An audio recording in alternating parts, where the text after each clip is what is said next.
కమిషన్లు కమిషన్లు కమిషన్లు 20% కమిషన్లు 30% కమిషన్లు. మొన్న ఒక మంత్రి గారు చెప్పిన మీరు విన్నారు, కొండ సురేఖమ్మ పుణ్యం కట్టుకున్నది. ఆఖరికి ఒక్క మాట మాత్రం నిజం చెప్పింది. మా ప్రభుత్వంలో ఫైళ్ళు కదలాలంటే మంత్రులు చేయి దడపందే కాదు, కానీ నేను ఒక్కదాన్ని మాత్రం మంచిదాన్ని మా వాళ్ళందరూ లంగాలని చెప్పింది. ఆమె నిజాయితీ. ఆమె సంగతి నాకు తెలియదు కానీ మాట మాత్రం చెప్పింది, కుల్ల చెప్పింది. మంత్రులు పైసలు తీసుకుంటారు, ఫైళ్ళు కదలాలంటే నిజాయితీగా చెప్పింది. ఇంకో తమ్ముడు ఉన్నాడు ఎమ్మెల్యేగా మహబూబ్నగర్, ఆయన కుల్ల చెప్పిండు, కాంగ్రెస్ ఎమ్మెల్యే 30% కమిషన్ తీసుకుంటాను మా మంత్రులని. ఇక ఆఖరికి కాంట్రాక్టర్లు వచ్చి సెక్రటేరియట్లో ధర్నా పెట్టిండ్రు. ఉప ముఖ్యమంత్రి బట్టి విక్రమార్క ఛాంబర్ ముంగట 20% కమిషన్ 30% కమిషన్ నీకిస్తే మాకేం మిగులుతుందిరా భయ్ అని చెప్పి వాళ్ళు. ఇదంతా ఎందుకు చెప్తున్నా అంటే ఇక కమిషన్ల లొల్లి మొత్తం ఊరూరికి పోయింది, గ్రామ గ్రామానికి పోయింది, మనిషి మనిషికి పోయింది. వీళ్ళంతా కుంభకోణాలు ఎంత దోపిడీ చేస్తున్నారో ఈ 16-17 నెలలనే బిల్డర్లను, కాంట్రాక్టర్లను, ఆఖరికి చిన్న చిన్న నాయకులను ఎవ్వని వదలకుండా తాట తీస్తున్నారు, కమిషన్లు తింటున్నారు అనే మాట తెలిసినాక మరి పబ్లిక్ మైండ్ డైవర్ట్ చేయాలి కదా. అందుకే ముఖ్యమంత్రి ఏం చేసిండు, కేసీఆర్ గారికి కమిషన్ నోటీసులు, ఏది కాళేశ్వరం కమిషన్ నోటీసులని ఎన్నో కథ. ఇక అది రాగానే మిగతాన్ని మరుగున పడతాయి. కేసీఆర్ అంటే మన ఎట్లుంటుందో వరంగల్లో చూసిరు కదా, మీరు చూసిరు, వచ్చిరు అందరూ. కేసీఆర్ కదిలితే మొత్తం మళ్ళీ తెలంగాణ సమాజం అంతా అక్కడికి వచ్చి వరంగల్కి వచ్చి చరిత్రలో చూడని ఒక అద్భుతమైన మీటింగ్ అద్భుతంగా విజయవంతం చేసినందుకు నిర్మల్ జిల్లా నాయకులకు, నిర్మల్ తాలూకా నాయకులకు కూడా మనస్ఫూర్తిగా ధన్యవాదాలు చెప్తున్నాను. కేసీఆర్ కదలంగానే వీళ్ళకి భయం పుట్టుకున్నది. మళ్ళీ అమ్మ కేసీఆర్ బయటికి వచ్చిండు, మళ్ళీ లక్షల మంది వచ్చిర్రు, మన పని తుస్సు. కాబట్టి ఏం చేయాలి, ఏదో ఒకటి చేయాలి, నోటీసులు ఇవ్వాలి, ఏదో జరుగుతుందన్నట్టు బిల్డప్ ఇవ్వాలి, ఏదో ఒకటి చేసి మన వైఫల్యాల నుంచి, మన అటర్ఫ్లాప్ గవర్నమెంట్ నుంచి ప్రజల దృష్టి మలచాలి. నిన్నగాక మొన్న నేను గుల్జార్ హౌస్ అని హైదరాబాద్లో చార్మినార్ పక్కకే ఉంటుంది, అక్కడ పెద్ద అగ్ని ప్రమాదం జరిగింది. ఒకటే ఇంట్లో ఒకటే కుటుంబానికి సంబంధించిన వాళ్ళు 17 మంది చచ్చిపోయారు. కనీసం ముఖ్యమంత్రికి అర నిమిషం టైం లేదా, గీంచేలు గడికి పోయి కుటుంబానికి నేనున్నా, జరిగింది ఏదో జరిగింది, అక్కడ యాక్సిడెంట్ అయింది, మళ్ళా కాకుండా చూస్తా, ఎండాకాలం ఇట్లా ఎట్లయింది రివ్యూ చేయొద్దా? టైం లేదు, బిజీ. దేనిలో బిజీ? అగ్ని ప్రమాదం బాధితులను చూసేందుకు టైం లేదు, అందాల పోటీలలో బిజీ, డ్రోన్ షోలలో బిజీ. మింగ మెతుకులేదు కానీ మీసాలకు సంపెంగ నూనె పెట్టిండేట వెనకటికి కూడా.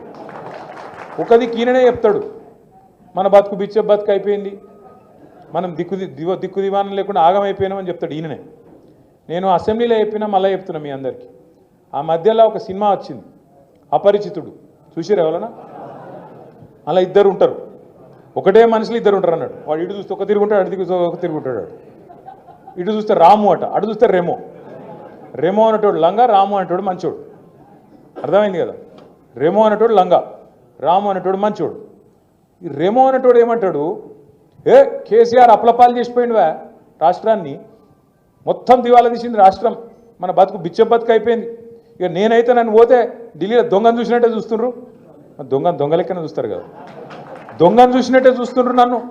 ఎవరు అపాయింట్మెంట్ అడిగితే వీడు చెప్పులు ఎత్తుకపోతాడేమో అని చెప్పి అపాయింట్మెంట్ కూడా ఇస్తలేరు అని రెమో అంటాడు. ఏది నాకు అప్పే ఉడతలేదు అని రెమో. రాము అంటే ఏమంటాడు, అదే మనిషి మళ్ళా వాడేమంటాడు అసెంబ్లీలో, నేను 1,58,000 కోట్లు అప్పు చేసిన అని. అదే రేవంత్ రెడ్డి రాము రూపంలో అసెంబ్లీలో నేను 1,58,000 కోట్ల అప్పు 16 నెలల్లో చేసిన అంటాడు. కేసీఆర్ గారు 10 ఏళ్లలో సంవత్సరానికి 40,000 కోట్ల అప్పు చేస్తే అదే తప్పట. కానీ రేవంత్ రెడ్డి గారు సంవత్సరంలో 1,60,000 కోట్ల అప్పు చేస్తే అది తప్పు కాదట. ఇప్పుడు కేసీఆర్ గారేమో అప్పు చేస్తే ఏం చేసిండు, 73,000 కోట్ల రూపాయలు రైతు బంధు రూపంలో మీ అందరికీ టింగు టింగు టింగు అనుకుంటా 11-12 సీజన్లు మీ ఖాతాలు వేసిండు.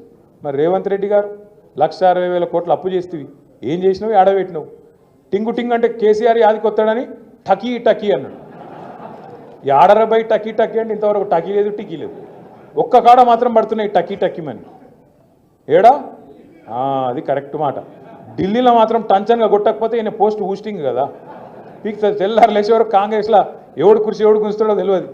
అక్కడ మాత్రం పైసలు దన్ పడుతున్నాయి. ఏడా రాహుల్ గాంధీ ఖాతాల, ఢిల్లీ ఖాతాల, ఢిల్లీ పెద్దల ఖాతాల మాత్రం ఇక్కడ జరుగుతున్న దోపిడీని మంచిగా అక్కడికి పైసలు తీసుకుపోయి మాత్రం ఢిల్లీలో వంచుతాను. నేను అడుగుతున్నా, ఒకసారి యాద్ చేసుకోండి మీరు. నేను అపరిచితుడని ఉత్తగానే అంటలేను రేవంత్ రెడ్డి గారిని. ఓ దిక్కేమో కేసీఆర్ ఉద్యోగాలు ఇవ్వలేదని రేమో అంటాడు, రాము అనేటోడేమో అదే కాగితాలు పట్టుకొని మళ్ళా తెల్లారి కేసీఆర్ ఇచ్చిన ఉద్యోగాలకే ఈయన పత్రాలు ఇచ్చుకుంటా పోజులు కొట్టుకుంటా ఆయన నిలబడతాడు. కేసీఆర్ ఆనవాళ్ళు లేకుండా చేస్తా అంటాడు ఎవడు రేమో. రాము ఏం చేస్తాడు, అందాల పోటీల కంటెస్టెంట్లను మన సచివాలయం కాడికి, ఆడికెళ్ళి సీదా మన కమాండ్ కంట్రోల్ సెంటర్ కాడికి, ఆడికెళ్ళి మన టీ హబ్కు, ఆడికెళ్ళి బుద్ధవనానికి, ఆడికెళ్ళి ఆఖరికి యాదగిరి గుట్టకు కూడా తీసుకుపోయి, యాదాద్రికి కూడా తీసుకుపోయి మళ్ళా ఆడ ఫోటోలు దింపుతాడు. మరి కేసీఆర్ ఆనవాళ్ళు లేకుండా చేస్తా అంటివి కదా, మరి మీరేమైనా కట్టింది ఉంటే, ఏమైనా పొడిచింది ఉంటే మీరు చూపెట్టకపోయినావు. మరి తీసుకుపోయి కాంగ్రెస్ వాళ్ళం 55 ఏళ్ళ ఇవన్నీ కట్టినామని చూపెట్టకపోయినావు.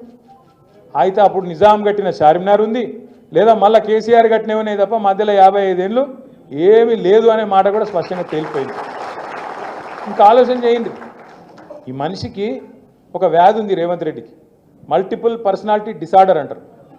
ఒకడే మనిషి నలుగురు లెక్క నడిస్తాడు అన్నట్టు మనకు ఉంది అది. అప్పుడే ఇట్లంటాడు, అప్పుడే అట్లంటాడు, అప్పుడే కాళేశ్వరం కూలేశ్వరం అయిపోయింది కొట్టుకపోయింది అంటాడు. ఇంకో దిక్కేమో అదే కాళేశ్వరంలో కొండపోచమ్మ సాగర్కి వెళ్ళి హైదరాబాద్కి నీళ్లు తెస్తా అంటాడు. అయితే అదన్న కావాలి లేకపోతే ఇదన్న కావాలి, రెండు ఎట్లయితాయి? కొండపోచమ్మ ఉన్నదే కాళేశ్వరంలో ఉన్నాయి, మల్లన్న సాగర్ ఉన్నదే కాళేశ్వరంలో ఉన్నాయి. అది కూలిపోతే మరి నీళ్ళు ఎక్కడికి వెళ్ళున్నాయి? మల్లన్న సాగర్లో, కొండపోచమ్మ సాగర్లో. అయినా నాకు తెలియక అడుగుతా, నాకు నిజంగానే తెలియక అడుగుతున్నా. ఇప్పుడు మీరు ఒక ఇల్లు కట్టిర్రు అనుకో, ఇల్లు కడితే 2 నెలలు మంచిగానే ఉన్నది, బందోబస్తు ఉన్నది, ఇల్లు ఇబ్బంది లేదు. 3వ సంవత్సరంలో వాడో వీడో లట్టుగాడో పొట్టుగాడో ఏదో దొంగ పని చేసిండు, మొత్తానికి పక్కింటోడు ఏదో బ్లాస్టింగ్ చేసిండు, ఏదో ఒకటి చేసిండు, మీ ఇంట్లో చిన్న పర్రె పడ్డది, నీళ్ళు వస్తున్నాయి. ఏం చేస్తారు మీరు? ఇల్లంతా గులగొడతారా? కాదు, బుద్ధున్నోడు ఏం చేస్తాడు, దాన్ని మంచిగా రిపేర్ చేసి ఏదో బందోబస్తుగా మొదలు 4 రోజులు అది ఊతాం, అది దాన్ని ఏమంటారు, పూసి ఏమంటారు దాన్ని, లప్పం కొడతాం, లప్పం కొట్టి నీళ్ళు రాకుండా చెప్తాం, దబ్బన తాత్కాలిక మరమ్మత్తు. కాదు కూడదంటే దాన్ని శాశ్వతంగా ఏదన్నా రిపేర్ చేసుకొని దాన్ని బందోబస్తుగా చేస్తాం. బుద్ధినోడు ఎవడని అదే చేస్తాడా? ఎవడని ఇల్లు గులగొడతాడా? మొత్తానికి పర్యబడితే రేవంత్ రెడ్డి మాత్రం ఇల్లు గులగొడతా, సమస్యనే లేదు. కేసీఆర్కి పేరు వచ్చింది, కాళేశ్వరం కడితే నేను బరాజ్ని గులగొడతా, కూలగొట్టి మళ్ళా కడతా. మేస్త్రా మన్నా, మేస్త్రి అంటే మనోడు ఎవడో అంటుండు, గుంపు మేస్త్రి కదా అంటుండు. మేస్త్రి అంటే కట్టేటోడు, వీడు కూలగొట్టేటోడు. కూలగొడుతందుకు కూడా సెపరేట్ మేస్త్రీలు ఉంటారు. మీరు చూడుర్రి, 17 నెలల 17-18 నెలల ఒక్క ఇటుక పెట్టిండా ఎక్కడైనా? కొత్త ప్రాజెక్ట్ ఏదైనా కట్టిండా? కేసీఆర్ మరి 40,000 కోట్ల అప్పు సంవత్సరానికి చేస్తే రైతు బంధు ఇచ్చిండు, కరెంటు మంచిగా చేసిండు, నీళ్లు మంచిగా చేసిండు, ప్రాజెక్టులు కట్టిండు, ఇండ్లు కట్టిండు, ఇన్ని కథలు చేసినావు. నువ్వేం చేసినావు? ఇంకా ఎన్ని చెప్పాలి? రైతు వేదిక చెప్పాలి, ఎన్ని చెప్పాలి? ఇంకా నేను ఊరూరికి డంపింగ్ యార్డ్ కట్టినాం, నర్సరీ కట్టినాం, వైకుంఠ ధామాలు కట్టినాం, ఒకటా రెండా? ఇవన్నీ చెప్పమంటావు అంటున్నా. అందుకే ఈ బాగానే ఉంది, అన్నీ చెప్తున్నావు కానీ మరి నిర్మల్ ఎందుకు ఓడిపోయారు? మరి మీరు ఇన్ని చేసి నిర్మల్ ఎందుకు ఓడిపోయారు? నేనేమంటున్నా అంటే, ఒక నిమిషం నేనేం చెప్తున్నా అంటే, మీరు దయచేసి ఒకటి గుర్తుపెట్టుకోండి, నిర్మల్లో కానీ ముదోళ్ళలో కానీ ఇంకొకటి పని అంతటా అయింది, ఫలితాలు కొన్ని చోట్లనే వచ్చినాయి.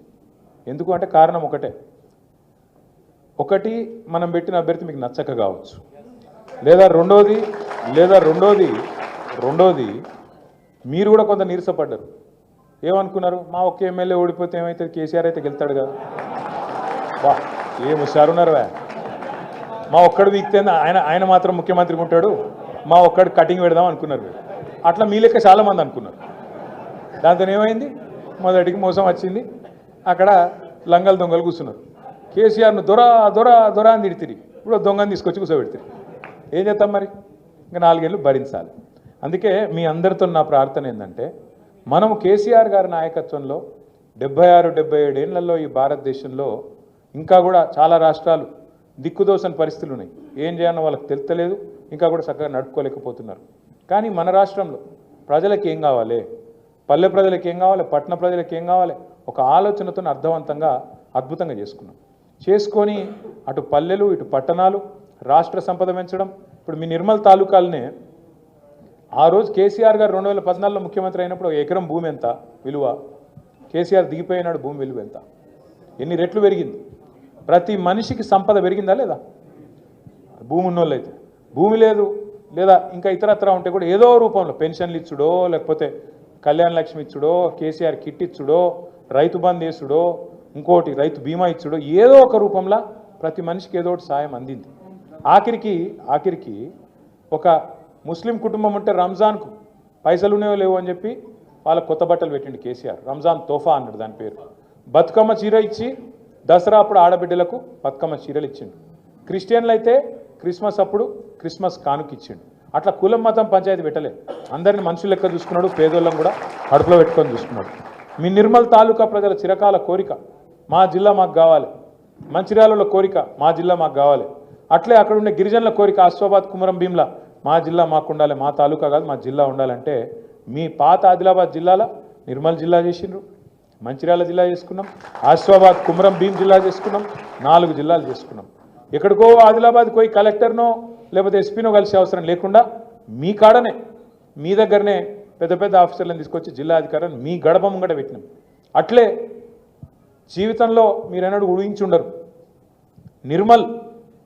నిర్మల్ జిల్లా కేంద్రంలో నిర్మల్ తాలూకా కేంద్రంలో ఒక మెడికల్ కాలేజ్ వస్తుంది, ఒక నర్సింగ్ కాలేజ్ వస్తుంది, మా పిల్లలు మా దగ్గరనే చదువుకుంటారు, డాక్టర్లు అవుతారు అని మీరు అనుకోలే. కానీ చేసిండు కేసీఆర్. తెలంగాణ రాకముందు 5 మెడికల్ కాలేజీలు ఉంటే కేసీఆర్ గారు వచ్చినాక 33 మెడికల్ కాలేజీలు చేసుకున్నాం. భారతదేశంలో ఎక్కడ లేదు. ఇన్ని పనులు చేసి మరి ఎందుకు దెబ్బతిన్నాం? ఇలా అక్కడ బీజేపీ ఎమ్మెల్యేలు ఇటు నిర్మల్లా అటు మొదల్లో వచ్చారు. ఒకటే ఒక కారణం, ఎందుకంటే మనం కూడా చక్కగా పని చేయలే. రకరకాల కోపాలు. ఒక ఇంట్లో ఇప్పుడు మీ ఇంట్లోనే 4-5 మనుషులు ఉంటే సాయంత్రం రాత్రికి ఏం తిందాం, ఏం వండుకుందాం కూర అంటే 4 రకాల అభిప్రాయాలు వస్తాయి. వాళ్ళు వంకాయ తిందామంటారు, ఒకటి చిక్కుడుకాయ తిందామంటాడు, ఒకటి చికెన్ చేయంటాడు, దాంతో ఎందుకు పప్పు పచ్చుకులు చేయను ఇంకోలంటారు. 4 రకాల అభిప్రాయాలు ఉంటాయి. ఇంత పెద్ద పార్టీ మనది, 60 లక్షల మంది కార్యకర్తలు ఉన్న పార్టీ, ఇన్ని వేల మంది నాయకులు ఉన్న పార్టీ. ఆన్నో ఇన్నో చిన్న చిన్న అభిప్రాయ భేదాలు ఉన్నాయా? ఉంటాయి. నాయకత్వ పోటీలు ఉన్నాయా? నాకు టికెట్ కావాలంటే నాకు టికెట్ కావాలని వెళ్ళి ఉండదా? ఉంటుంది. కానీ ఒకళ్ళకి ఇస్తే నేను ఇంట్లో వంట, రేపు ఎంపీటీసీ జెడ్పీటీసీలో కూడా గదే అయితే మళ్ళీ మీకు ఇట్లే ఉంటుంది మన పరిస్థితి. ఎవ్వలకు టికెట్ ఇచ్చినా ఎవరికి బొట్టు పెట్టినా మిగతా అందరం ఒకటి కావాలి, ఆయననే క్యాండిడేట్ కాదు నేను క్యాండిడేట్ అన్నట్టు తిరగాలి. అట్లా అయితే గెలుస్తాం తప్ప ఇక రైతులు మంచిగా ఉన్నారు, వీళ్ళు మంచిగా ఉన్నారు, అందరు కేసీఆర్ మళ్ళీ రావాలని కోరుకుంటుర్రు, నేను ఇంట్లో దుప్పటి కప్పుకొని వండుకుంటే కూడా గెలుస్తా, నేను తిరగపోతే ఏమవుతుంది, నేను ఒక్కరిని తిరగపోతే ఏమవుతుంది, ఏమైనా ఆగుతుందా అని మీరు అనుకున్నారనుకో, మళ్ళీ మొన్న ఏమైందో మళ్ళీ అదే అవుతుంది. కాబట్టి దయచేసి నేను మిమ్మల్ని కోరేది, మళ్ళీ ఒక్కొక్క ఇటుక పెట్టుకుంటా నిర్మాణం చేసుకుందాం.